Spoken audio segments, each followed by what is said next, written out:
Okay. This is the 415ers podcast brought to you by the Odyssey Sports Podcast Network with 95.7 The Game. Mark Grandy, Evan Giddings. Please download, rate, subscribe, wherever you download your podcast. All right, getting back to the matchup, Mark. Okay, you mentioned kind of your biggest factor, so to speak. We looked at the trenches, the quarterbacks. What else comes to your mind when this matchup is concerned with Dallas and San Francisco? Because I think we're all in agreement that the 49ers have a better team. They're playing better football. But Dallas is in a bit of a reversed role from last year where it seemed like there was more of an expectation for them to win and thus, maybe some lemon booty down the stretch. Who knows? But now all the pressure is on San Francisco to defend home field at Levi's Stadium and to get to the conference championship, which they were a year ago. They are better than they were last year as a team. I penciled them into the conference title game. I believe they will win this game, but there is a little bit of that, being forced backed into a corner of expectation. It'll be interesting to see how they handle it, considering Dallas is on the other side playing with, I would say, house money at this point. Yeah, it's an interesting, I don't know, the way that these two teams are entering this game.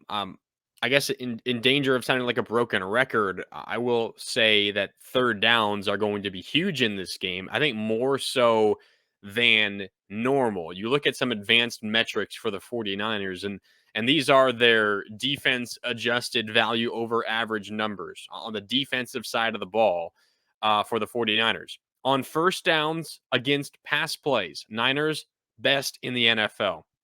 On first down against run plays, Niners second best in the NFL. Second down pass plays, fourth best. Second down run plays, third best. What about against the run on third down? First. What about third down against the pass, Evan? This is the one. Niners 23rd in the NFL. Their defense adjusted value over average against the pass on third downs, 23rd in the NFL.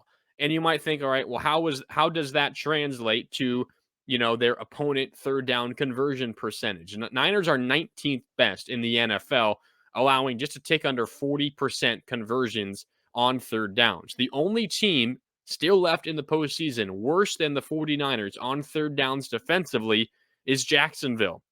They give up about 43.5% on third downs. Again, this is on defense against opposing offenses. You look at Dallas. Where are they on third down conversions offensively? Fifth best in the NFL, converting about 46% of the time on third downs. This number is really perplexing considering the fact that the 49ers have the best defense in the NFL. And when you consider you're in a third down and you're going to face a pass, you generally know a pass is coming. Yet the Niners struggle to stop that. 23rd in the NFL against the pass on third downs.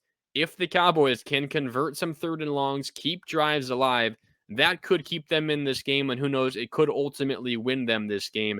That is a place I'm keeping a keen eye on all game long, more so than normal, because the stats suggest the Cowboys might have an advantage specifically on third downs. I think that's a great point. And the other place that we're going to look, and it may sound simple, but it's the red zone.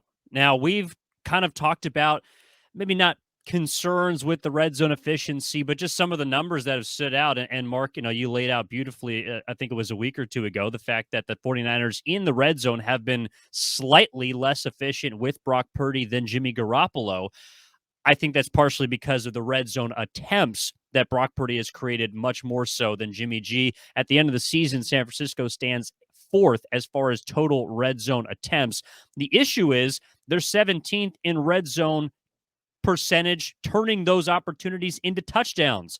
Guess who the number one team in the NFL is? The Dallas Cowboys. They are over 70% red zone to touchdown opportunities. That, I think, is where this game is going to come down to, because if San Francisco can, hold Dallas to field goals, well, we don't know what Brett Maher is going to be on Sunday as a kicker, missed 4 extra points on Monday night. But the other part of that is, and the second part is, if you are not turning over Dak Prescott, it does appear that Dallas will take advantage of those chances, those possessions, because they tend to score a lot when they get inside the 20s.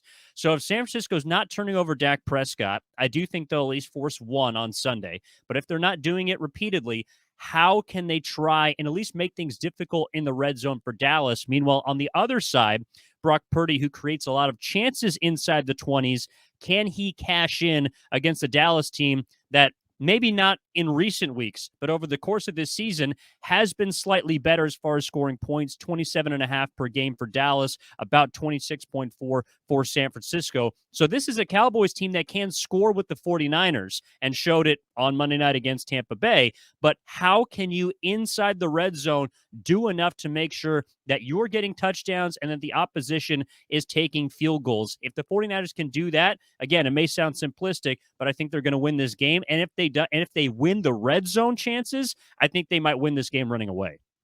Yeah, they might. I mean, I'm interested to see how it all plays out. One thing to note is the Cowboys have, I mean, we talked a little bit about it. Their defense really has not been good recently. I do think there's an opportunity here for the 49ers. If we talked about it a little bit earlier, if the offensive line can keep Brock Purdy relatively clean, and he has also shown an ability to, escape pressure and keep plays alive. I think a little bit in that first half against Seattle, he also showed kind of a tendency to maybe try to escape some pressure before he has to, and it kind of makes plays feel a little helter-skelter at times. So if the Niners offensive line can keep him comfortable back there, and maybe he can fight that urge to kind of flee away from the pocket when he might not have to, that's going to be important. But if the Niners can do that, Evan, I think there is still a possibility for the 49ers to put up 30 points in this game like they've done relatively often over the last, handful of weeks, over the last month plus or so, couple months. In fact, I mean, the defense for Dallas gave up 14 against Tampa Bay, and really all of that was garbage time. The game was really already over, but that offense for Tampa Bay is just so messed up. I think that was probably more to do with Tampa maybe than Dallas. Washington with Sam Howell at quarterback put up 26 on them. Tennessee with Josh Dobbs put up 13. It's not a big number, of course, but they're playing against a nobody at quarterback. Philadelphia with Gardner Minshew scored 34. Jacksonville put up 40 on them. Houston put up 23 on them with Jeff Driscoll getting a number of snaps at quarterback. I mean, this is a defense that has taken their lumps recently against bad quarterbacks. Brock Purdy is better than all of those guys, maybe other than Tom Brady, although you could probably have that conversation right now if you wanted to, who's better at this very moment. So not only has Dallas been porous defensively over the last number of weeks, Evan, but they're also playing the best offense by far that they've played in that stretch against a quarterback who's better than a number of guys they've played recently. So I do think, while there's a lot of talk, rightly so, about how good this Dallas defense is, specifically the defensive line, I mentioned it myself a little bit ago, I do think there's an opportunity for the 49ers to put up 30 once again. And if they do that, they're not going to lose this game. I think Dallas can score with San Francisco, but I do think if we're talking about the defensive line, it is more against the pass. I mean, this is a team that you can run on. They are, I believe, 17th in yards per attempt defensively against the run. Total yards this year, they're in the 20s. So they're the bottom 10 of teams allowing yards against the run. And that's what San Francisco wants to do. They want to put the ball on the ground. And what's the best way to neutralize a pass rush? It is to run at them and run the football. So if Brock Purdy, I think where he will get into trouble is if he tends to trend towards that first half where he threw the ball 19 times. To me, a perfect number of attempts for Brock Purdy in this game would be about 20. And in between the 20s, run the ball as effectively, hopefully, as you did on that first drive out of the second half against Seattle. Christian McCaffrey is going to be early and often, along with Deebo Samuel and Elijah Mitchell. And when Dallas, they do have a lot of speed, and I think they have a linebacking core that can get sideline to sideline better than obviously in Seattle. But if Micah Parsons isn't allowed to pin his ears back the way he was the entire game against Tampa Bay, I think he had 10 quarterback pressures against Tom Brady. if he's not allowed to pin his ears back, and he's also not chasing a scarecrow in the backfield like Tom Brady is as opposed to Brock Purdy, I do think the Niners can have some success setting up the pass as they have all season with the run. So Christian McCaffrey is going to be option A. I would say Deebo Samuel, whether it be on the ground through the air, is option 2. And there's going to be a lot of that 21 personnel that Kyle Shanahan has fallen in love with Brock Purdy. So if Brock Purdy can, like you say, not fall in love with, the dancing in the backfield and trying to do too much, I do think there's inevitably going to be openings for him and this offense to put up 30 points. And then it's just on the defense to hold serve. I know they haven't done that as much lately, but I do think that this can be a high scoring game that the Niners can win. And even if it's a game that's in the 20s, I also think they can win. I want to jump back to something you just said. McCaffrey option 1, Deebo Samuel option 2, whether it's through the air or on the ground. I think in a vacuum, I agree with you, and I think Dallas agrees with you. And this brings me to my point. I was going through a lot of Dallas's games and where they have struggled and areas that they have, failed to slow down opposing offenses. Interestingly enough, Evan, they are terrible against number 2 receivers. Generally, second best options for their opponents. And I think they're going to believe, one, Christian McCaffrey is the best option on the ground, but we'll throw him out for the sake of this conversation. I'm focusing specifically on wide receivers. I think Dallas will agree with you. Deebo Samuel is the biggest threat through the air. What does that mean? It's Brandon Ayuk's time to eat. I think he goes off in this game, at least 6 catches, 100 plus yards, and a touchdown. He is going to have so much room to operate. You just look at what the Cowboys have done against number 2 receivers recently. Week 18 against Washington with a rookie at quarterback. Jahan Dotson had 72 yards. He's their second best option at wide receiver. You look a couple weeks before that when they played Gardner Minshew and the Philadelphia Eagles. No one will doubt A.J. Brown is their number 1 guy. He had 100 yards, but Devontae Smith, the second best receiver, 8 catches, 113 yards, 2 touchdowns in that game. What about against Jacksonville where they lost in overtime? Christian Kirk, they paid him all their money. He's the number 1 target there. But Zay Jones, 109 yards and 3 touchdowns against this Cowboys defense. Go back to the game they barely won against Houston. Do you even know who Chris Moore is? Well, he was their second receiver in that game. 10 catches, 124 yards. The Dallas Cowboys try their best to shut down your top wideout. In this game, I believe they'll try to slow down Deebo Samuel after what he did against the Seattle Seahawks. That will open things up for Brandon Ayuk. A huge game for Ayuk, over 100 yards, 1 touchdown. Book it. Coming up for Brandon Ayuk. We shall see. I do like the breakdown. I do think that Dallas is also just like an opportunistic defense, right? Like, I don't think they necessarily play, especially against the pass, extremely stout. But if you give them a opportunity, they will hurt you, and they can turn over teams. They've done it for the past 2 seasons, but I think that this year they have elevated themselves both on defense, and of course, it really just all comes down to stopping Micah Parsons. Just like for Dallas, it comes down to stopping Nick Bosa. I mean, Nick Bosa is the DPOY. Micah Parsons, in all likelihood, will be second, but Parsons is the first defensive player since Lawrence Taylor to be named first-team All-Pro in each of his first 2 seasons. The only reason Nick Bosa is probably not on that list is because he got hurt in the second season.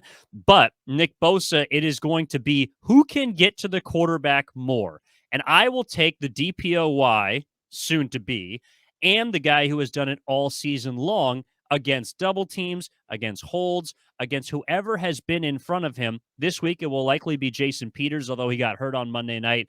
Apparently is going to be good to go for Sunday. So he's going to be up against a better offensive line that he has faced, I would say, the majority of the season. Just off the top of my head, I can't think of a better one that Nick Bosa and the Niners front has faced.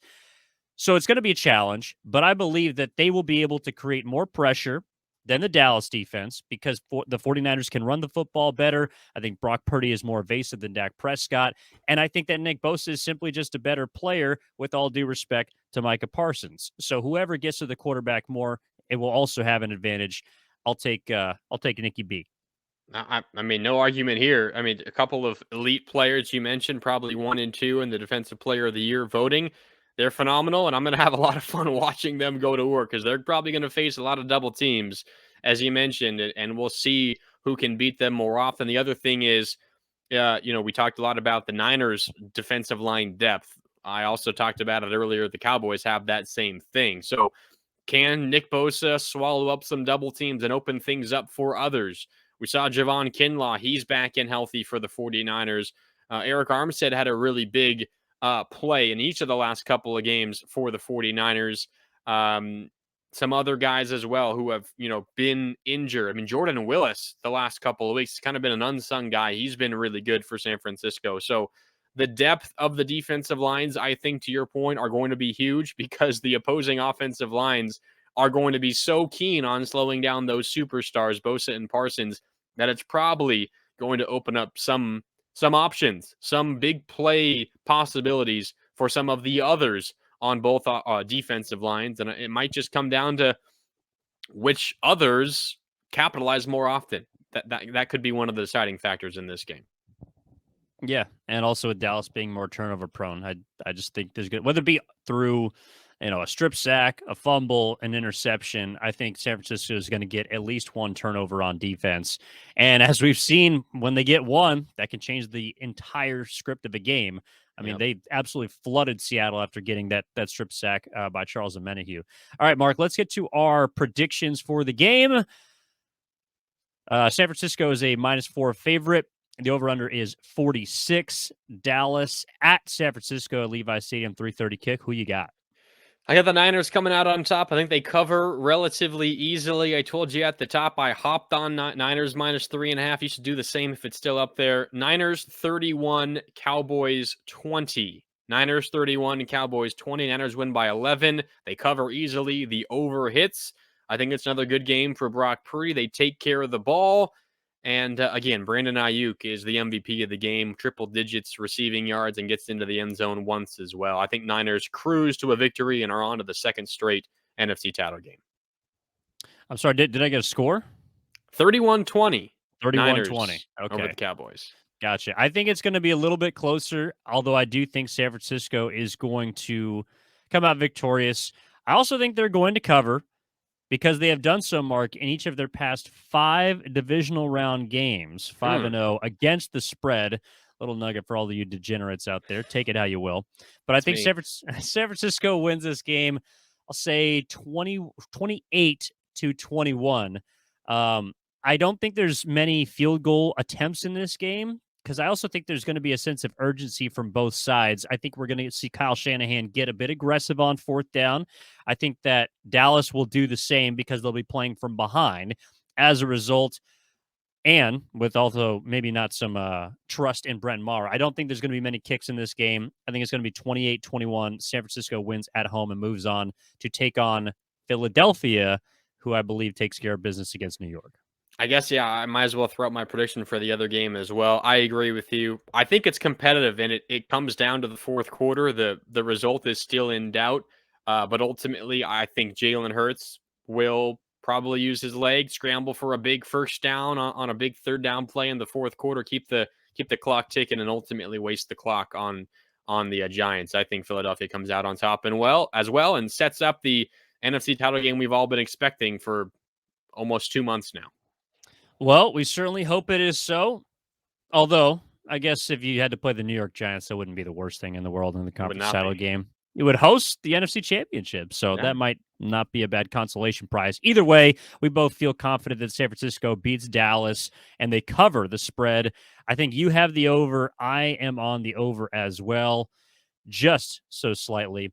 So that will do it for this episode of the 415ers podcast. We'll be coming at you on, I think, probably Sunday night. We'll record something after the game, TBD on when it will drop, but you'll either hear it Sunday night or Monday morning. So content coming your way, as always, on the Odyssey Sports Podcast Network with 95.7 The Game. Mark, thank you, my man. Yes, thank you, Evan. Looking forward to the game on Sunday. Have fun down at Levi's for me.